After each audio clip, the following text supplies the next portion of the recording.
तो चलिए दोस्तों, आज की वीडियो में हम 1 तारीख से लेके 31 अगस्त तक, यानी कि अगस्त के महीने में पूरे महीने में बनने वाले जो टॉप 70 क्वेश्चन हैं उसकी वीडियो को रिवीजन करेंगे। तो सबसे पहले तो मैं आपसे माफ़ी मांगना चाहूँगा, क्योंकि इस महीने में कंटिन्यू आपको वीडियो नहीं दे सका, और ना ही जो अगस्त के महीने की वीडियो है वो मैं आपको टाइम से दे सका। और इसके पीछे काफ़ी सारे रीज़न हैं, खैर वो फैमिली रीज़न है, मैं आपको नहीं बता सकता हूँ, आप खुद से ही थोड़ा सा समझिए इस बारे में। तो शायद आपको भी कुछ आगे 1 या 2 महीने कंटिन्यू ऐसा ही देखने को मिले, आपको कंटिन्यू वीडियो आप फ़िलहाल ना देखने को मिले, आपको शायद वीकली जो वीडियो है वो देखने को मिल सकती हैं। लेकिन मैं कोशिश करूँगा कि हो सके तो उतनी जल्दी आपको कंटिन्यू वीडियो मैं दे सकूँ।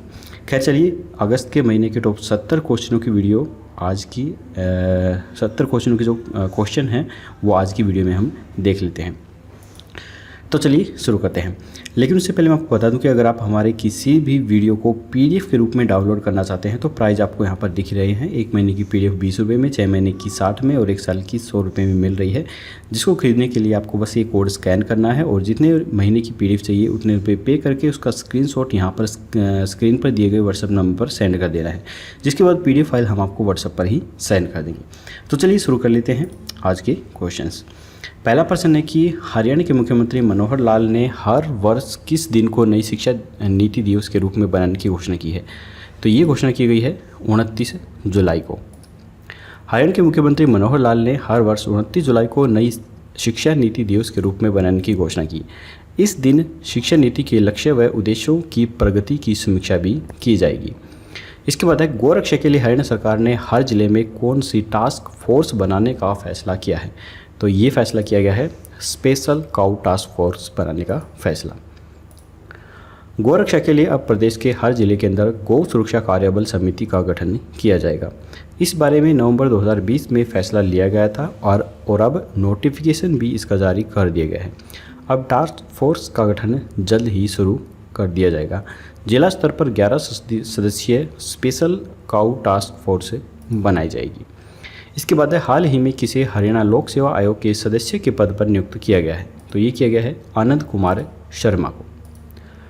हरियाणा के राज्यपाल बंडारू दत्तात्रेय ने आनंद कुमार शर्मा को हरियाणा लोक सेवा आयोग के सदस्य के पद पर नियुक्त किया है। आनंद कुमार शर्मा अखिल भारतीय तकनीकी शिक्षा परिषद के निदेशक के पद पर कार्यरत थे। 20 मई 1973 को जींद के बम्भेवा गांव में जन्मे शर्मा ने रसायन विज्ञान में स्नातकोत्तर तक की शिक्षा ग्रहण की है। इसके बाद है, किस संस्थान में हलारी नस्ल की गधी के दूध की डेयरी शुरू की है? तो इसका आंसर है आशु अनुसंधान संस्थान ने। आशु अनुसंधान संस्थान में हलारी नस्ल की गधी के दूध पर रिसर्च करने के लिए गधी की दूध की डेयरी का ICAR यानी कि Indian council of agriculture research के उप महानिदेशक डॉक्टर BN त्रिपाठी ने उद्घाटन किया है। इस दौरान संस्थान में पौधारोपण किया गया। Dairy in charge doctor Anuradha Bhardwaj ने बताया है कि अभी 18 गधी और गधों को डेयरी में रखा गया है। इन पर जल्द ही रिसर्च भी शुरू कर दी जाएगी। इसके बाद है, हाल ही में नारी शक्ति पुरस्कार से सम्मानित हरियाणा की सुप्रसिद्ध तेज धाविका बेबी मान कौर का कितने वर्ष की आयु में निधन हुआ है? तो इसका उत्तर जानने से पहले मैं आपको बता देता हूं कि देखिए, मैंने जो पर डे की वीडियो डालते हैं वो 20 तारीख तक डाली थी। 20 से लेके 30 तारीख तक की जो वीडियो है वो मैं नहीं डाल पाया था। उसमें से जो इम्पोर्टेंट क्वेश्चंस बनते हैं वो इस हरियाणा करंट अफेयर की टॉप 70 क्वेश्चनों की वीडियो में मैंने डाल दी है। लेकिन अगर आप डेली 20 तारीख से लेकर और 30 तारीख की क्वेश्चनों को जो डेली बनते हैं उन्हें देखना चाहते हैं या रिविज़न करना चाहते हैं तो आप मेरे ऑल मंथ की हरियाणा करंट अफेयर्स की अगस्त महीने की PDF खरीदना बिल्कुल मत भूलिए। उसमें आपको 20 से 30 की जितने भी क्वेश्चन थे पर डे के वो भी मिल जाएंगे। तो इसका जो आंसर है वो है 105 वर्ष। हरियाणा के मुख्यमंत्री मनोहर लाल ने सुप्रसिद्ध तेज धाविका 105 वर्षीय बेबी मान कौर के निधन पर दुख व्यक्त किया है। वे पिछले कई महीनों से बीमार चल रही थी। मनोहर लाल ने कहा है कि बेबी मान कौर का स्वर्णिम योगदान इतिहास में दर्ज रहेगा और वे युवाओं के साथ साथ उनकी उम्र के लोगों के लिए भी एक आदर्श रहेंगी। इसके बाद है, हाल ही में किसे हरियाणा विद्युत प्रसारण निगम लिमिटेड का प्रबंधक निदेशक नियुक्त किया गया है? तो ये किया गया है TL सत्य प्रकाश को। इसके बाद है, हाल ही में किसे शहरी स्थानीय निकाय विभाग का जो निदेशक है वो बनाया गया है। तो ये बनाया गया है D.K. बेहरा को। हैफेड के प्रबंधक निदेशक D.K. बेहरा को शहरी स्थानीय निकाय विभाग का निदेशक एवं विशेष सचिव तथा मिशन निदेशक राज्य शहरी आजीविका मिशन और राज्य शहरी विकास प्राधिकरण बनाया गया है। इसके बाद हाल ही में किसी दक्षिण हरियाणा बिजली वितरण निगम लिमिटेड का प्रबंधक निदेशक नियुक्त किया गया है। तो ये किया गया है P.C. मीणा को। कौशल विकास एवं औद्योगिक प्रशिक्षण और रोजगार विभाग के महानिदेशक एवं सचिव वित्त विभाग के सचिव और CP ग्राम PG पोर्टल के नोडल अधिकारी P.C. मीणा को दक्षिण हरियाणा बिजली वितरण निगम लिमिटेड का प्रबंधक निदेशक तथा आवास आयुक्त लगाया गया है। दक्षिण हरियाणा बिजली वितरण निगम लिमिटेड के प्रबंधक निदेशक बलकार सिंह को गृह वन विभाग का सचिव भी लगाया गया है। इसके बाद हाल ही में हैफेड के प्रबंधक निदेशक का कार्यभार किसे सौंपा गया है? तो ये सौंपा गया है विनय सिंह को। हरियाणा राज्य कृषि विपणन बोर्ड के मुख्य प्रशासक विनय सिंह को उनके वर्तमान कार्यभार के अलावा हैफेड के प्रबंधक निदेशक का कार्यभार भी सौंपा गया है। इसके बाद हरियाणा में युवाओं को व्यापार के नए अवसर देने के लिए किस योजना की शुरुआत की गई है? तो ये की गई है हर हित स्टोर योजना की शुरुआत। हरियाणा में युवाओं को व्यापार के नए अवसर देने और उन्हें आत्मनिर्भर बनाने के लिए मुख्यमंत्री मनोहर लाल ने हर हित स्टोर योजना का शुभारंभ किया है। इसके तहत प्रदेश के अंदर 2000 रिटेल स्टोर खोले जाएंगे। यहाँ पर जो हर हित जो ये योजना है यह पंचकुला से शुरू की गई है और इस योजना के तहत प्रदेश के अंदर 2000 हर हित रिटेल आउटलेट खोलने का लक्ष्य है। 2 अक्टूबर तक 100 स्टोर खोले जाएंगे। पात्र युवाओं को हर संभव मदद भी की जाएगी। महिलाओं, दिव्यांगों व भूतपूर्व सैनिकों को इसमें प्राथमिकता दी जाएगी और स्टोर की फ्रेंचाइजी इच्छुक लोगों को भी दी जाएगी, जिसके लिए आप जो ये वेबसाइट यहाँ पर दी हुई है इस पोर्टल पर आवेदन भी कर सकते हैं। इसके बाद हाल ही में किसी सहकारिता विभाग के सचिव का अतिरिक्त कार्यभार सौंपा गया है। तो ये सौंपा गया है श्रीनिवास को।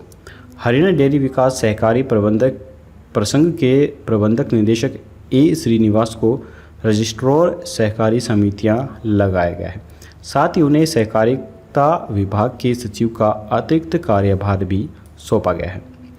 इसके बाद हाल ही में किसी कार्मिक प्रशिक्षण विजिलेंस एवं संसदीय मामले विभाग का विशेष सचिव नियुक्त किया गया है।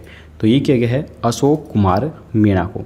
शहरी स्थानीय निकाय विभाग के निदेशक और विशेषज्ञ सचिव तथा मिशन निदेशक राज्य शहरी आजीविका मिशन और राज्य शहरी विकास प्राधिकरण अशोक कुमार मीणा को कार्मिक प्रशिक्षण विजिलेंस एवं संसदीय मामले विभागों के निदेशक सचिव व निदेशक प्रशिक्षण और जांच अधिकारी विजिलेंस लगाया गया है। इसके बाद राही रैंकिंग 2021 के 100 सर्वश्रेष्ठ साहित्यकारों की सूची में हरियाणा साहित्य गौरव सम्मान से सम्मानित रतन कुमार संभारिया कौन से स्थान पर हैं? तो ये हैं 24वें स्थान पर। राही रैंकिंग 2021 के 100 सर्वश्रेष्ठ साहित्यकारों की सूची में भाड़ावास निवासी हरियाणा साहित्य गौरव सम्मान से सम्मानित रतन कुमार संभारिया 24वें स्थान पर हैं। रतन कुमार की रचनाओं को विभिन्न विश्वविद्यालयों के पाठ्यक्रम में भी शामिल करके पढ़ाया जा रहा है। इनकी कहानी, लघु कथा, एकांकी व नाटक आदि इनकी बहुआयामी सृजन धर्मिता पर 3 दर्जन से ज़्यादा विद्यार्थी MPhil व PhD कर शोध भी कर चुके हैं और कुछ कर भी रहे हैं। सूचना एवं जनसंपर्क विभाग राजस्थान के बतौर उपनिदेशक से सेवानिवृत्त संभारिया अब पूर्ण रूप से साहित्य सृजन के अंदर सधानारत हैं। 100 सर्वश्रेष्ठ साहित्यकारों की सूची के अंदर पहले स्थान पर चित्रा मुदगल हैं, दूसरे स्थान पर काशीनाथ सिंह, तीसरे पर सूर्यबाला, चौथे पर मैत्रेयी पुष्पा और 5वें स्थान पर नसीरा शर्मा रही हैं।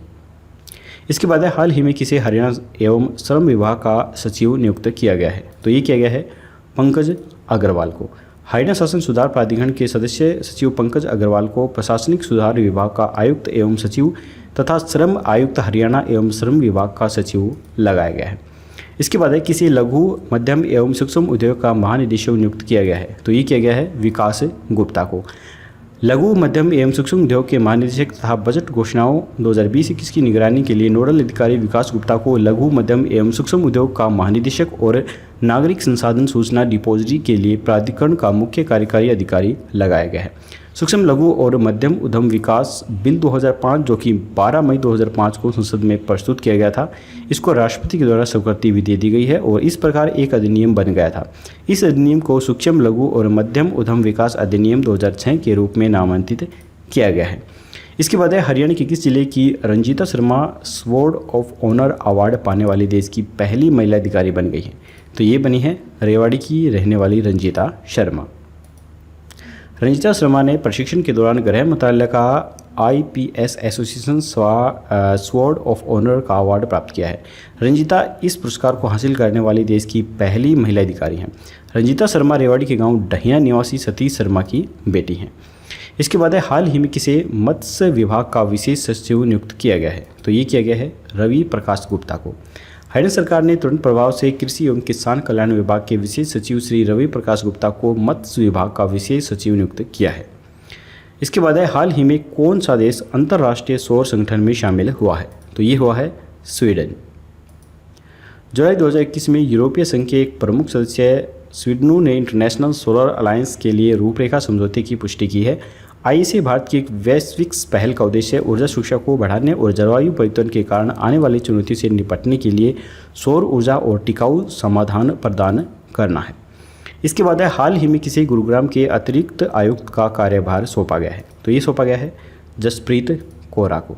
हरियाणा शहरी विकास प्राधिकरण गुरुग्राम की प्रशासक और शहरी संपदा गुरुग्राम की अतिरिक्त निदेशक सुश्री जसप्रीत कौर और उनके वर्तमान कार्यभार के अलावा नगर निगम गुरुग्राम के अतिरिक्त आयुक्त का कार्यभार इन्हें सौंपा गया है। इसके बाद हरियाणा सरकार ने MSMEs के उत्पादों को अंतर्राष्ट्रीय बाजार उपलब्ध करवाने के लिए किस कंपनी के साथ MOU पर साइन किया है? तो ये किया गया है हक दर्शक व वॉलमार्ट वृद्धि को। हरियाणा सरकार ने प्रदेश के MSMEs के उत्पादों को अंतर्राष्ट्रीय बाजार उपलब्ध करवाने के लिए उप मुख्यमंत्री दुष्यंत चौटाला की उपस्थिति में वॉलमार्ट वृद्धि तथा हक दर्शक कंपनी के साथ MOU साइन किया है। सरकार की ओर से MSMEs विभाग के महानिदेशक विकास गुप्ता तथा वॉलमार्ट वृद्धि की ओर से नितिन दत्त तथा हक दर्शक की ओर से CEO अनिकेतन डायगर ने इस MOU पर हस्ताक्षर किए हैं। इसके बाद हरियाणा में रोजगार को बढ़ावा देने के लिए कौन सी योजना शुरू की गई है? तो ये की गई है रोजगार सृजन सब्सिडी योजना। हरियाणा में रोजगार को बढ़ावा देने को विभिन्न श्रेणियों के उद्यमों के लिए रोजगार सृजन सब्सिडी योजना अधिसूचित की गई है ताकि कुशल, अर्धकुशल एवं अकुशल श्रेणी के व्यक्तियों को क्षमता निर्माण के साथ साथ रोजगार के अवसर भी मिल सके। यानी हरियाणा के युवाओं को रोजगार देने वाली कंपनियों को सब्सिडी भी दी जाएगी। यह योजना 1 जनवरी से प्रभावी मानी जाएगी और 5 वर्षों की अवधि के लिए परिचालन केंद्र भी रहेगी। इस योजना में 31 दिसंबर 2025 से पहले वाणिज्य उत्पादन करने वाली औद्योगिक इकाइयाँ भी पात्र होंगी। इस योजना के तहत कंपनियों को 30,000 से लेकर 48,000 रुपये प्रति व्यक्ति रोजगार पर सालाना सब्सिडी भी दी जाएगी। इसके बाद हरियाणा के किस जिले के दीपक पूनिया ओलंपिक्स के 86 किलोग्राम भार वर्ग के सेमीफाइनल में जगह बनाने वाले देश के पहले खिलाड़ी बन गए हैं? तो ये बने हैं झज्जर के रहने वाले दीपक पूनिया। झज्जर गांव के दीपक पूनिया ने भारतीय कुश्ती में 86 किलोग्राम भार वर्ग में सेमीफाइनल के अंदर जगह बनाने वाले देश के पहले खिलाड़ी बन गए हैं। टोक्यो ओलंपिक्स में प्री क्वार्टर फाइनल मुकाबले में नंबर 2 की रैंकिंग के साथ मैट पर उतरे दीपक ने नाइजीरियाई पहलवान को आसानी से हरा दिया था। उनका असली दमखम तो चीन के पहलवान के साथ क्वार्टर फाइनल के अंदर देखने को मिला। शुरुआत में उन्होंने 3-1 की बढ़त बनाई, लेकिन चीनी पहलवान ली ने 3-3 से वापसी ले ली थी। रेफरी ने थ्रो के लिए दीपक को 2 अंक दिए, लेकिन चीनी पहलवान ने इसे चुनौती दी और सफल रहे। जीत की ओर बढ़ रहे चीनी पहलवान ली ने नीचे से घुसकर दीपक ने उसके पैर पकड़ लिए और हवा में उछालकर 2 अंक के साथ मुकाबला जीत लिया। इसके बाद हरियाणा की कौन सी शुगर मिल एथेनॉल बनाने वाली पहली शुगर मिल होगी? तो ये होगी शाहबाद की शुगर मिल। हरियाणा की शुगर मिलों में अब एथेनॉल बनाया जाएगा। सभी 11 शुगर मिलों को चरणबद्ध तरीके से एथेनॉल बनाने के लिए भी तैयार किया जाएगा। शाहबाद शुगर मिल पहली ऐसी शुगर मिल होगी जहां पर एथेनॉल पहले बनाना शुरू किया जाएगा। यह मिल सितंबर तक है ये शुरू हो जाएगी। इसके अलावा करनाल और पानीपत में भी काम शुरू किया जाएगा। शुगर मिलों में एथेनॉल बनाने से इनका मुनाफा भी बढ़ेगा और घाटे में चल रही शुगर मिलें प्रॉफिट के अंदर भी आ जाएंगी। इसके बाद हाल ही में मुख्यमंत्री मनोहर लाल ने किस नए विभाग के गठन की मंजूरी दी है? तो ये मंजूरी दी गई है मानव संसाधन विभाग के गठन की मंजूरी।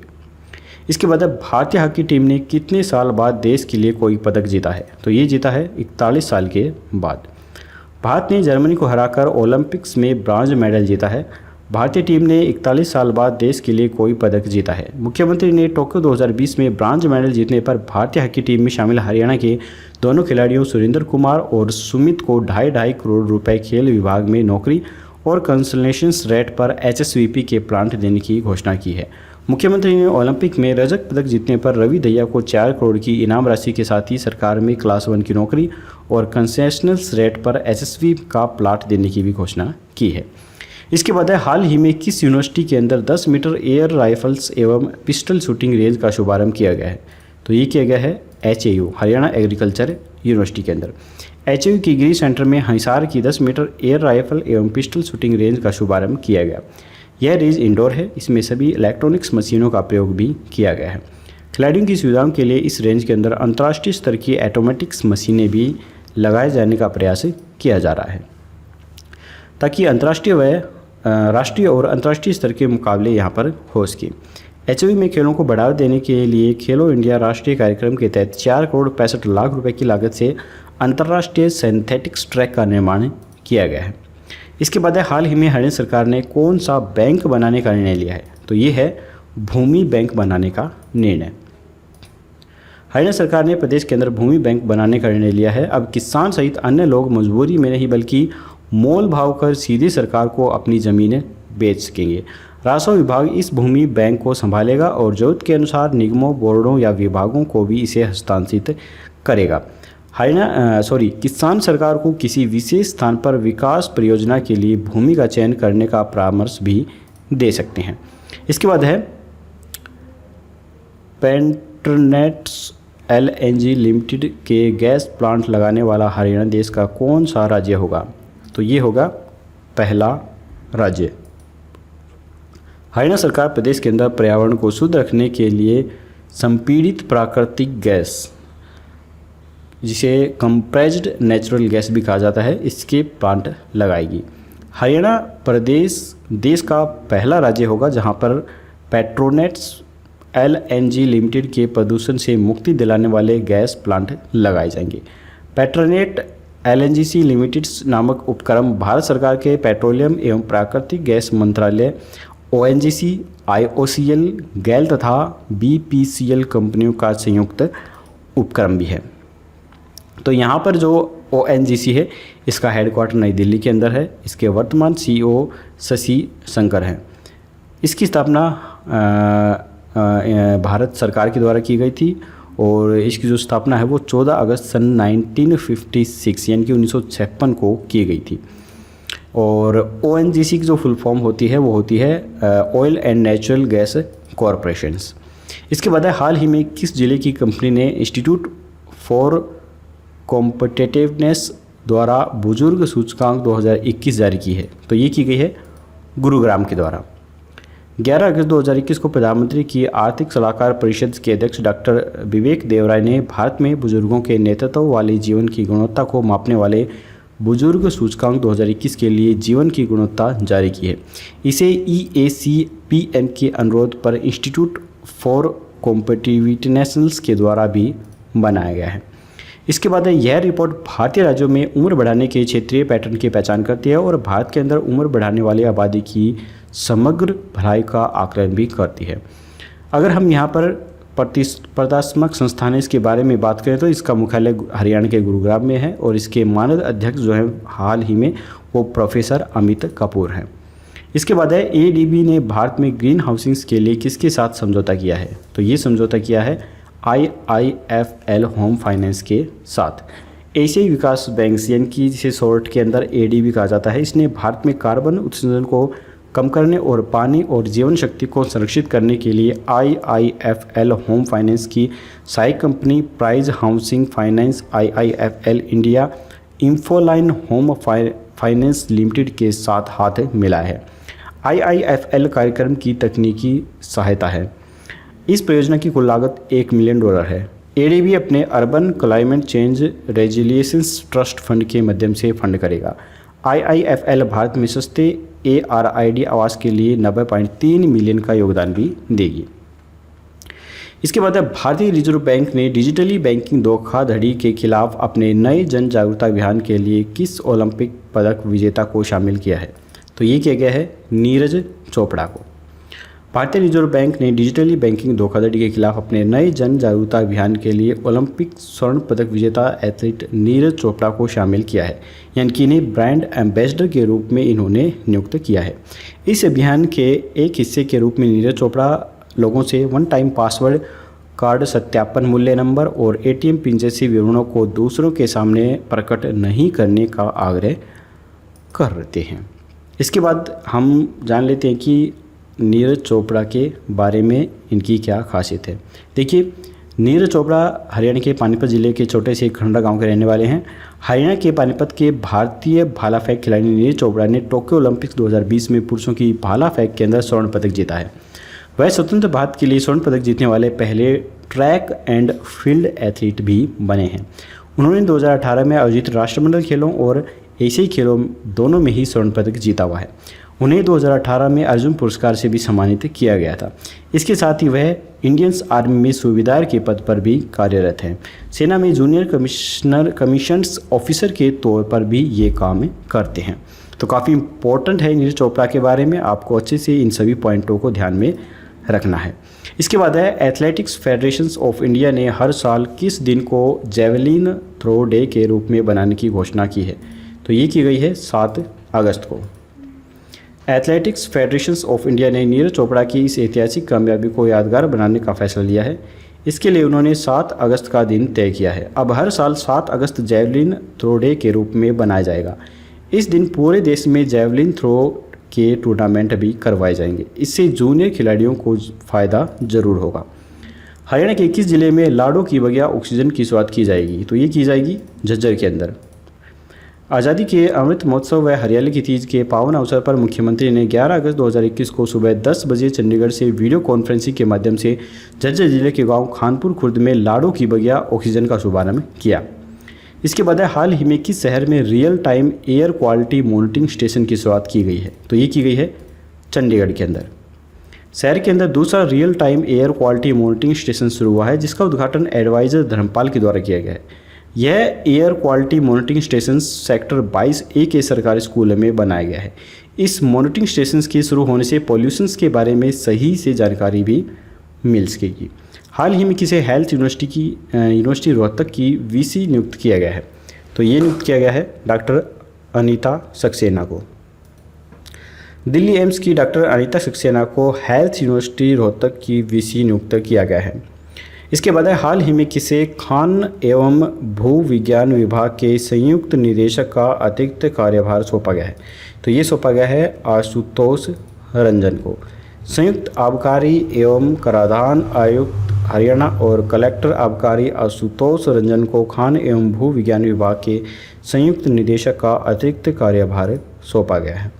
इसके बाद हाल ही में किसे हरियाणा व्यापारी कल्याण बोर्ड का सचिव नियुक्त किया गया है। तो ये किया गया है विजेंद्र सिंह को।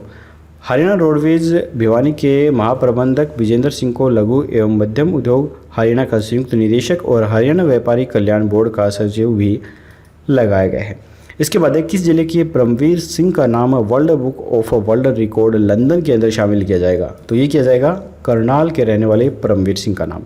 करनाल के 17 वर्षीय परमवीर सिंह ने आज देश भर के 247 बच्चों के साथ मिलकर नशाखोरी व बाल शोषण के विरुद्ध एक नया विश्व रिकॉर्ड भी बनाया है। स्पीक अप फ्रेंड्स अभियान के तहत आज देश के अलग अलग राज्यों के 12 से 18 वर्ष की आयु के इन सामाजिक कार्यकर्ताओं ने बच्चों द्वारा नशे व बाल शोषण के खिलाफ सबसे लंबे वेबिनार का रिकॉर्ड भी बनाया है, जिसे world book of world record London में भी शामिल किया जाएगा। हरियाणा के किस जिले में प्रदेश का दूसरा मैनलेस ऑटोमेटिक बिजली घर स्थापित किया जाएगा। तो ये किया जाएगा पानीपत के अंदर। पानीपत प्रदेश का दूसरा मैनलेस ऑटोमेटिक बिजली घर स्थापित करेगा। इसके निर्माण में अनुमानित 12 करोड़ रुपए खर्च किए जाएंगे। यह पावर हाउस पूरी तरह से मैनलेस रहेगा। इसमें सिर्फ एक चौकीदार की ही जरूरत रहेगी, बाकी एक ही ऑपरेटर सर्कल ऑफिस इसे हैंडल कर सकता है। इसी तर्ज पर दिल्ली में बने 20 बिजली घरों को एक ही ऑपरेटेड हैंडल कर लेता है। इसके बाद हरियाणा सरकार के द्वारा प्रवासी मजदूरों की मदद के लिए कौन सा ऐप लॉन्च किया गया है। तो ये लॉन्च किया गया है मेरा राशन ऐप। इसके बाद हरियाणा की किस कंपनी ने भारत के पहले हाइपर स्केल डाटा सेंटर को शक्ति प्रदान करने के लिए रैक बैंक के साथ समझौते ज्ञापन पर हस्ताक्षर किए हैं। तो ये किए गए हैं रिन्यू पावर के साथ। रिन्यू पावर ने 100% रिन्यूएबल्स एनर्जी के साथ भारत के पहले हाइपर स्केल डाटा सेंटर को पावर देने के लिए rack bank data centre limited के साथ एक समझौते ज्ञापन पर हस्ताक्षर किए हैं। यह भारत का पहला ग्रीन डेटा सेंटर भी बनने वाला है। एमओयू भारत के सबसे बड़े ओपन एक्सेस एमओयू में से एक है। यह समझौता ज्ञापन रिन्यू को रैक बैंक के डेटा सेंटर को बिजली की आपूर्ति करने के लिए 500 मेगावाट तक की एक हाइब्रिड बिजली उत्पादन सुविधा का निर्माण, स्वामित्व और संचालन करने की अनुमति भी देता है। इसके बाद हाल ही में किसी आयुष्मान भारत हरियाणा स्वास्थ्य संरक्षण प्राधिकरण के मुख्य कार्यकारी अधिकारी का अतिरिक्त कार्यभार सौंपा गया है। तो ये सौंपा गया है साकेत कुमार को। आप फोटो में इन्हें देख सकते हैं। हाल ही में किसी निगरानी एवं समन्वय विभाग का संयुक्त सचिव और विदेश सहयोग विभाग का संयुक्त सचिव बनाया गया है। तो ये बनाया गया है तरुण कुमार पवारिया को। इसके बाद है 75वें स्वतंत्रता दिवस के अवसर पर फरीदाबाद की किस बेटी को उत्कृष्ट प्रतिभा के लिए मुख्यमंत्री ने सम्मानित किया है। तो ये किया गया है सृष्टि गुलाटी को। आप फोटो में देख सकते हैं। 13 जनवरी 2016 को जन्मी सृष्टि गुलाटी ने महज 3 साल 6 महीने 8 दिन में सबसे अधिक सर्टिफिकेट प्राप्त करने वाली लड़की का रिकॉर्ड भी बना है। इंडिया बुक ऑफ रिकॉर्ड्स ने सृष्टि को सबसे कम उम्र में इतने अधिक सर्टिफिकेट पाने पर जो नाम है वो अपने रिकॉर्ड के अंदर दर्ज किया है। इसके बाद हाल ही में हरियाणा में किसी राष्ट्रपति पुलिस पदक से सम्मानित किया गया। तो ये किया गया डॉक्टर CS राव। हाल ही में किन्हें हरियाणा के नए पुलिस महानिदेशक भी नियुक्त किया गया है। तो ये किया गया है श्री PK अग्रवाल को। 1988 बैच के सीनियर IPS अधिकारी प्रशांत कुमार अग्रवाल को हरियाणा का नया पुलिस महानिदेशक भी बनाया गया है। प्रशांत राज्य के DGP के तौर पर मनोज यादव की जगह लेंगे। इसके बाद भारत सरकार की वाणिज्य मंत्रालय संस्थान एपीडा हरियाणा के किस जिले में अपनी प्रशिक्षण वर्कशॉप लगाएगा। तो ये लगाएगा करनाल के अंदर। कृषि और प्रसंस्कृत खाद्य उत्पादन निर्यात विकास प्राधिकरण ने 7 राज्यों में 75 वर्कशॉप लगाने का फैसला लिया है। करनाल जिले की इसकी शुरुआत हो चुकी है। इसकी अनूठी पहल में एपीडा के साथ नाबार्ड और ISRI करनाल जैसे संस्थानों की अहम हिस्सेदारी होगी। इस वर्कशॉप की शुरुआत करनाल जिले के संगोही गांव से हो चुकी है। करनाल में इस दिशा में एक पायलट प्रोजेक्ट भी चल रहा है। हाल ही में हरियाणा की किस संस्थान को इंडिया बुक ऑफ अवार्ड से नवाजा गया है। तो ये नवाजा गया है CIRB को। CIRB की फुल फॉर्म है central institute for research on buffaloes. इसकी स्थापना 1 फरवरी 1985 को की गई थी और ये जो है ये ministry of agricultures and farmers welfare के अंतर्गत आता है। हरियाणा के CIRB संस्था ने देश में सबसे अधिक कट्टे के क्लोन बनाने का रिकॉर्ड बनाया है। CIRB के पास 10 क्लोन कट्टे हैं जिसमें M29 जोटे के 7 क्लोन हैं। CIRB को इंडिया बुक ऑफ अवार्ड से भी नवाजा गया है। पहला क्लोन हिसार के गौरव भैंस का बनाया गया है। इसके बाद मुख्यमंत्री श्री मनोहर लाल के किस पैतृक गांव में आयुर्वेदिक कॉलेज खोलने की हाल ही में घोषणा की गई है। तो ये घोषणा की गई है जमालपुर के अंदर। मुख्यमंत्री श्री मनोहर लाल खट्टर ने गांव जमालपुर के अंदर आयुर्वेदिक कॉलेज खोलने, गांव के अंदर सीवरेज की व्यवस्था करने, हर खेत को सूक्ष्म सिंचाई योजना से जोड़ते हुए 85% सब्सिडी के देने के अलावा अन्य और भी कई घोषणाएं की हैं। इसके बाद हरियाणा के किस जिले में जलापूर्ति योजना का उद्घाटन किया गया है। तो ये किया गया है गुरुग्राम के अंदर। इसके बाद हरियाणा में किस जिले में प्रोजेक्ट परिवर्तन की शुरुआत की गई है। तो ये की गई है गुरुग्राम के अंदर। मुख्यमंत्री श्री मनोहर लाल खट्टर ने गुरुग्राम में परिवर्तन प्रोजेक्ट के तहत ई-रिक्शा को हरी झंडी दिखाकर रवाना किया और इस योजना का उद्घाटन भी किया है। इसके बाद 18 व 29 अगस्त को हरियाणा में कौन सा दिवस बनाया गया। तो ये बनाया गया अन्नपूर्णा उत्सव। पंचकुला में 18 और 19 अगस्त को अन्नपूर्णा उत्सव बनाया गया। यह प्रधानमंत्री गरीब कल्याण अन्न योजना के तहत किया गया और प्रत्येक पात्र को 5 और 10 किलोग्राम गेहूं दिया जाएगा। इस योजना के तहत जिले के अंदर 490 डिपो धारकों के माध्यम से करीब 5.22 लाख अभ्यर्थियों को 5 और 10 किलो गेहूं के बैग बांटे जाएंगे। इसके लिए जिले में कंट्रोल रूम भी स्थापित किया जाएगा। इससे दोनों दिन उत्सव के दौरान चल रही गतिविधियों की जानकारी भी मिल सकेगी। इसके बाद सरकार ने बिजली निगम में कौन सा एक्ट लागू कर दिया है। तो ये क्या है, राइट टू सर्विस एक्ट 2014। अब बिजली फ्यूज उड़ने व तार एवं पोल टूटने जैसी शिकायतों के लिए बिजली अधिकारियों एवं कर्मचारियों को चक्कर काटने की जरूरत नहीं रहेगी, क्योंकि सरकार ने बिजली निगम में राइट टू सर्विस एक्ट 2014 को लागू कर दिया है, जिसके चलते अब निगम को निर्धारित समयावधि में बिजली समस्या को हल करना होगा, अन्यथा जिस अधिकारी या कर्मचारी का क्षेत्र होगा उसकी जवाबदारी रहेगी। कोताही बरतने पर संबंधित अधिकारी व कर्मचारी पर जुर्माना भी निर्धारित किया जाएगा। बिजली उपभोक्ता की शिकायत का समय पर समाधान न किए जाने की स्थिति में अधिकारी व कर्मचारियों को ऑन रिकॉर्ड जवाब देकर बताना होगा कि आखिर देरी क्यों हुई है। तो ये एक अच्छी चीज़ है जो कि की गई है। इसके बाद है हरियाणा के किस बहादुर बेटे को शौर्य चक्र से सम्मानित किया जाएगा। तो ये किया जाएगा विकास खत्री को। बांधवगढ़ के बहादुर बेटे विकास खत्री को शौर्य चक्र से सम्मानित किया जाएगा। दिसंबर 2020 में पीर पंजाल की पहाड़ियों में ड्यूटी के दौरान विकास को आतंकवादियों की जानकारी मिली थी। आतंकवादियों का पीछा करते हुए विकास ने 2 आतंकवादियों को मार गिराया और 1 को पकड़ लिया। बतौर कैप्टन विकास ने पूरा ऑपरेशन अंजाम दिया और इस साल विकास को कैप्टन से मेजर भी बना दिया गया है। इसके बाद राजधानी दिल्ली में केजरीवाल सरकार ने फैसला लिया है कि आदर्श नगर में स्थित लड़कों के वरिष्ठ माध्यमिक विद्यालय को अब किस ओलंपिक्स पदक विजेता के नाम पर रखा जाएगा। तो ये रखा जाएगा रवि दहिया के नाम पर। दिल्ली सरकार ने टोक्यो ओलंपिक्स में रजत पदक विजेता रवि दहिया को सम्मानित करते हुए दिल्ली के आदर्श नगर स्थित राजकीय बाल विद्यालय का नाम बदलकर रवि दहिया बाल विद्यालय कर दिया है। रवि दहिया ने अपनी स्कूली पढ़ाई दिल्ली सरकार के इसी स्कूल से पूरी की थी।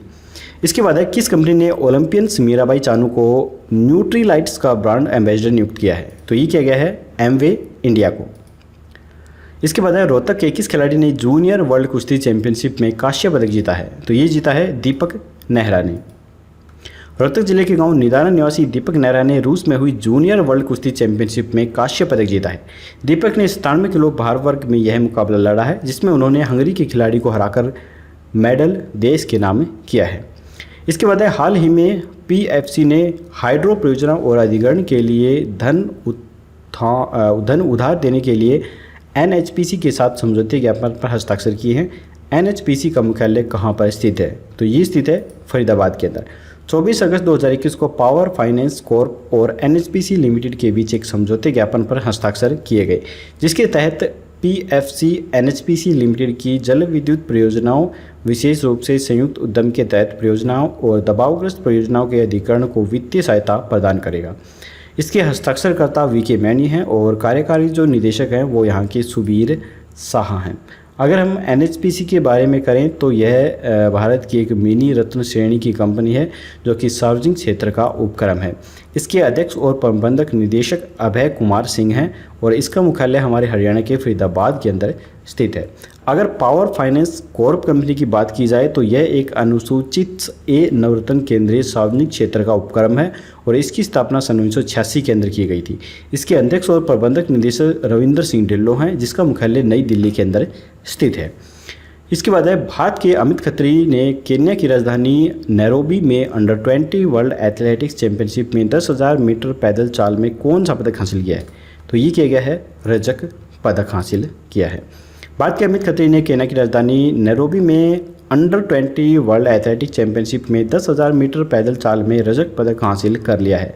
अमित खत्री ने यह दूरी 42 मिनट और 17.49 सेकेंड के अंदर पूरी की, जबकि इस स्पर्धा का स्वर्ण पदक केन्या के हैरिस्टोन वानियोनी ने जीता है। इसके बाद है हरियाणा सरकार की तरफ से सभी पैरालंपिक खिलाड़ियों को टोक्यो पैरालंपिक 2020 में भाग लेने पर कितनी राशि देने का ऐलान किया गया है। काफ़ी इंपॉर्टेंट क्वेश्चन है और ये ऐलान किया गया है सभी प्रतिभागियों को 15 लाख रुपए देने का ऐलान। केंद्रीय खेल मंत्री अनुराग ठाकुर और गृह राज्य मंत्री निशीथ परमाणिक ने 2020 टोक्यो ग्रीष्मकालीन पैरालंपिक खेलों में भारत के पैरालंपिक दल के लिए थीम सॉन्ग कर दे कमाल तू लॉन्च किया है। दिव्यांग क्रिकेटर प्लेयर संजीव सिंह ने इस गाने की रचना की है और इसे गाया भी है। टोक्यो 2020 ग्रीष्मकालीन पैरालंपिक्स खेलों का आयोजन 24 अगस्त से 5 सितंबर 2021 तक किया जाएगा। इसका आधिकारिक जो शुभंकर है वो सोमिटी है। पहली बार नौका दौड़ और 7 साइड फुटबॉल की जगह बैडमिंटन और ताइक्वांडो की भी शुरुआत यहाँ पर की जाएगी। अंतर्राष्ट्रीय पैरा ओलंपिक समिति के बारे में बात करें तो इसके वर्तमान अध्यक्ष एंड्रयू पार्सन्स हैं और इसका मुख्यालय जर्मनी के बान के अंदर स्थित है।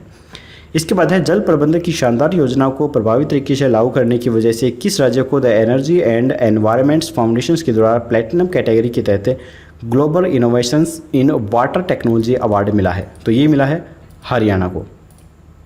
श्री कादियान ने बताया कि हरियाणा को एनर्जी एंड एनवायरमेंट्स फाउंडेशंस का प्लेटिनम कैटेगरी अवार्ड मिला है। केंद्रीय जल शक्ति मंत्री ने यह सम्मान रविवार को आयोजित एक वर्चुअल कार्यक्रम में हरियाणा को दिया है। उन्होंने बताया है कि जल प्रबंधन की शानदार योजनाओं को प्रभावी तरीके से लागू करने की वजह से हरियाणा को यह अवार्ड दिया गया है। इसके बाद हरियाणा में युवाओं को व्यापार के नए अवसर देने और उन्हें आत्मनिर्भर बनाने के लिए मुख्यमंत्री मनोहर लाल ने किस योजना का शुभारंभ किया है? तो ये किया गया है हर हित स्टोर योजना का शुभारंभ। हरियाणा में युवाओं को व्यापार के नए अवसर देने और उन्हें आत्मनिर्भर बनाने के लिए मुख्यमंत्री मनोहर लाल ने अपनी तरह की अनूठी हर हित स्टोर योजना शुभारंभ किया है। इसके तहत प्रदेश में 2000 रिटेल स्टोर खोले जाएंगे। इन स्टोर के माध्यम से सर्वोत्तम गुणवत्ता वाले दैनिक जरूरतों के उत्पादों की बिक्री को बढ़ावा मिलेगा और ग्राहकों तक उचित मूल्य पर पहुंच भी सुनिश्चित की जा सकेगी। हरियाणा के किस जिले में पहला सौर ऊर्जा चार्जिंग स्टेशन लगाया गया है? तो ये लगाया गया है करनाल के अंदर। दिल्ली चंडीगढ़ नेशनल हाईवे के बीचों बीच करनाल स्थित कर्ण लेक रिसोर्ट प्रांगण में भारत हैवी इलेक्ट्रॉनिक्स लिमिटेड के द्वारा तैयार अति आधुनिक प्रणाली से युक्त प्रथम चार्जिंग स्टेशन काम करना शुरू कर चुका है। हालांकि इसकी स्थापना पहले से की जा चुकी थी, लेकिन आधिकारिक रूप से हाल ही में केंद्रीय मंत्री महेंद्र नाथ पांडे ने वर्चुअल मोड में इसकी शुरुआत की है। यह स्टेशन पूरी तरह से सौर ऊर्जा पर आधारित है। इसके बाद हरियाणा के किस जिले में अमित ने वर्ल्ड अंडर 20 एथलीट्स में पहला पदक जीता है? तो वर्ल्ड अंडर 20 एथलीट्स में रोहतक के अमित ने यह पदक जीता है। अंडर 20 विश्व एथलेटिक चैंपियनशिप्स में पुरुषों की 10,000 मीटर रेस वॉक स्पर्धा में भारत के अमित खत्री ने सिल्वर पदक जीतकर इतिहास रच दिया है। केन्या की राजधानी नैरोबी में आयोजित इस प्रतियोगिता में अमित ने 42:17.94 मिनट के समय के साथ दूसरा स्थान हासिल किया है। इसके बाद है इनमें से किसके लिए हरियाणा सरकार ने पिंक एंड ड्रॉप योजना की शुरुआत की है? तो ये की गई है कॉलेज गर्ल्स के लिए। कॉलेजों में जाने वाली छात्राओं के लिए राज्य परिवहन की तरफ से स्पेशल बसें चलाने की योजना तैयार की जा रही है। इस योजना के तहत लड़कियों को उनके गांव में कॉलेज तक आने जाने की निःशुल्क सुविधा भी दी जाएगी। प्रदेश भर में ऐसी 600 बसों को संचालित भी किए जाने की योजना है। इसके बाद हरियाणा के हर जिला मुख्यालय पर मॉडर्न पंचायत भवन बनाए जाएंगे। इसकी घोषणा किनके द्वारा की गई है? तो ये की गई है दुष्यंत चौटाला के द्वारा। हरियाणा के उप मुख्यमंत्री श्री दुष्यंत चौटाला ने बताया है कि राज्य सरकार ने प्रदेश की पंचायती राज संस्थाओं को सशक्त करने की दिशा में कई अहम कदम उठाए हैं। इसी कड़ी में अब सरकार ने हर जिले मुख्यालय पर मॉडर्न पंचायत भवन बनाने का निर्णय लिया है। इसके बाद हरियाणा का राष्ट्रीय दुग्ध उत्पादन में कितना योगदान है? तो ये है 5.56% का योगदान।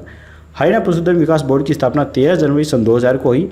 हरियाणा में प्रति व्यक्ति दूध की उपलब्धता 1142 ग्राम के हिसाब से है, जो कि जून 2021 का आंकड़ा है। हरियाणा के प्रति वर्ष दूध उत्पादन की बात करें तो ये 117.34 लाख टन है। इसके बाद केंद्र सरकार की मोनेटाइजेशन पाइपलाइन योजना के तहत किस रेलवे ट्रैक को निजी हाथों में सौंपा जाएगा? तो ये सौंपा जाएगा कालका शिमला रेलवे ट्रैक को। रेलवे के लिए विश्व धरोहर कालका शिमला रेल ट्रैक आमदनी अठन्नी खर्चा रुपया साबित हो रही है। घाटे से उबरने के लिए अब इस ऐतिहासिक रेलवे ट्रैक को निजी हाथों में सौंपने की तैयारी चल रही है। केंद्र सरकार की मोनेटाइजेशन पाइपलाइन योजना के तहत देश के 4 क्षेत्रों से गुजरने वाले नैरोगेज 244 किलोमीटर रूट का निजीकरण भी किया जाएगा। इसमें अम्बाला रेल मंडल का कालका शिमला रेल ट्रैक, बंगाल का सिलीगुड़ी दार्जिलिंग, तमिलनाडु का नीलगिरी और महाराष्ट्र का नीरल मैराथन ट्रैक भी शामिल है। तो इन्हें आपको अच्छे से याद करके रखना है। एक तो है अम्बाला मंडल का कालका शिमला रेल ट्रैक और बंगाल का सिलीगुड़ी दार्जिलिंग, तमिलनाडु का नीलगिरी और महाराष्ट्र का नीरल मैराथन ट्रैक। ये चारों ट्रैक प्रकृति की गोद में है और टूरिस्टों का आकर्षण भी होते हैं। करीब 117 साल पहले यह ट्रैक शुरू हुआ था। United Nations education scientifics and culture organisations ने जुलाई 2008 में इसे वर्ल्ड हेरिटेज के अंदर भी शामिल किया था। इसके बाद हरियाणा का प्रदेश का पहला एथेनॉल प्लांट किस जिले के अंदर बनाया गया है? तो ये बनाया गया है यमुनानगर के अंदर। चीनी मिल के वेस्ट से एथेनॉल बनाने का हरियाणा का पहला सबसे बड़ा प्लांट यमुनानगर की सरस्वती शुगर मिल के अंदर लगाया गया है। सितंबर से इस प्लांट में उत्पादन शुरू होने की पूरी उम्मीद है। इस प्लांट में हर दिन 1 लाख लीटर एथेनॉल बनाया जाएगा। 60,000 लीटर प्रतिदिन की प्रोडक्शन देने वाला एथेनॉल्स का एक प्लांट शाहबाद और दूसरा पानीपत के अंदर लगाया जा रहा है, लेकिन अभी उनसे उत्पादन शुरू होने में भी वक्त है। इसके बाद है कौन सा राज्य एक ब्लॉक एक उत्पादक योजना शुरू करने जा रहा है, तो ये करने जा रहा है हरियाणा राज्य। हरियाणा राज्य जल्द ही एक ब्लॉक एक उत्पादन योजना यानी कि वन ब्लॉक वन प्रोडक्शन सेम्स ग्रामीण क्षेत्रों में छोटे उद्योगों को प्रोत्साहित करने और बढ़ावा देने के लिए शुरू करेगा। इस योजना के तहत राज्य सरकार राज्य के हर ब्लॉक को किसी न किसी औद्योगिक दृष्टि से जोड़ने की योजना बना रही है और सरकार इस योजना पर तेजी से काम भी कर रही है। इस समूह में ही common service, lab testing, packaging, transportation, accountancy की व्यवस्था भी की जाएगी। इसके बाद है पैरा ओलंपिक्स में हरियाणा के किस खिलाड़ी ने भाला फेंक खेल में वर्ल्ड रिकॉर्ड के साथ स्वर्ण पदक जीता है, तो पैरा ओलंपिक के द्वारा जीता गया है सुमित अंतिल के द्वारा। फोटो में भी देख सकते हैं। पैरा ओलंपिक्स में विश्व रिकॉर्ड 68.55 मीटर दूरी पर भाला फेंककर स्वर्ण पदक जीतने वाले सुमित अंतिल ने कोच नवल सिंह का मानना है कि सुमित ने अपने खेल स्तर को बढ़ाने के लिए पैरा एथलीट नहीं बल्कि सामान्य एथलीट नीरज चोपड़ा, शिवपाल सिंह के साथ सफलता करते पैरा जगत का सर्वश्रेष्ठ मुकाम जो है वो हासिल किया है। इतना ही नहीं, उन्होंने पहले ही भारत में आयोजित इंडियन ग्रापी में विश्व रिकॉर्ड भी तोड़ दिया था। सुमित अंतिल ने ये गोल्ड मेडल जीता है, तो इनके बारे में जानना बनता है। तो हरियाणा के रोहतक में वर्ष 1998 को जन्मे सुमित बचपन से ही पहलवान बनना चाहते थे, यानी कि इनका जो जन्म है वो रोहतक जिले के अंदर हुआ था और 5 जनवरी 2015 के दिन भयानक सड़क दुर्घटना में वह अपना एक पैर घुटने के नीचे से गंवा बैठे थे। हरियाणा में सोनभद्र जिले के गांव खेवड़ा निवासी सुमित ने टोक्यो पैरा ओलंपिक्स में गोल्ड मेडल जीतकर देश का मान भी बढ़ाया है। तो इस महीने के टॉप 70 क्वेश्चनों की वीडियो यहीं पर ख़त्म होती है। मुझे आशा है कि आपको ये वीडियो काफ़ी अच्छी लगी होगी, क्योंकि मैंने काफ़ी 2-3 दिन से रिसर्च करके ये इंपॉर्टेंट क्वेश्चंस आपके लिए निकाले थे। तो अगर आपको ये वीडियो पसंद आई तो लाइक ज़रूर कीजिएगा और अगर आप चैनल पर नए हैं तो चैनल को सब्सक्राइब भी ज़रूर कर लीजिएगा। अगर आपके फ्रेंड हरियाणा जीके की तैयारी कर रहे हैं, वो हरियाणा करंट अफेयर्स पढ़ना चाहते हैं, तो उनके साथ भी इस वीडियो को ज़रूर शेयर कीजिएगा। अगर आप हमारी किसी भी वीडियो को पीडीएफ के रूप में डाउनलोड करना चाहते हैं तो लिंक डिस्क्रिप्शन में अवेलेबल है। आप व्हाट्सएप नंबर पर मैसेज करके और जो पेमेंट बनती है वो उस पेमेंट का स्क्रीनशॉट सेंड करके आप पीडीएफ भी मंगवा सकते हैं। तो खैर, आपको जो वीडियो हैं कंटिन्यू 2 या 3 महीने तक अब नहीं मिल पाएंगी, आपको वीकली ये मिल पाएंगी या फिर मंथली मिल पाएंगी। तो इसके लिए आई एम सॉरी, मैं माफ़ी चाहता हूँ, क्योंकि मुझे कुछ और भी काम रहता है तो उस पर मुझे ज़्यादा ध्यान देना पड़ता है। तो हरियाणा करंट अफेयर्स पर मैं बहुत कम फोकस कर पाता हूँ, तो प्लीज़ इसके लिए मैं आपसे माफ़ी चाहता हूँ। लेकिन आपको वीकली या फिर मंथली करंट अफेयर के जो क्वेश्चन हैं वो कंटिन्यू मिलते रहेंगे। इस चीज़ का मैं कोशिश करूँगा आपको देने के लिए। खैर, अगर आप पीडीएफ में पढ़ना चाहते हैं तो आप पीडीएफ भी मुझसे डाउनलोड करके पढ़ सकते हैं, जिसके बारे में मैंने आपको बता ही दिया। तो खैर चलिए, अगले हफ्ते या फिर अगले महीने फिर मिलेंगे हरियाणा करंट अफेयर के नए क्वेश्चनों के साथ। तब तक के लिए जय हिंद, जय भारत।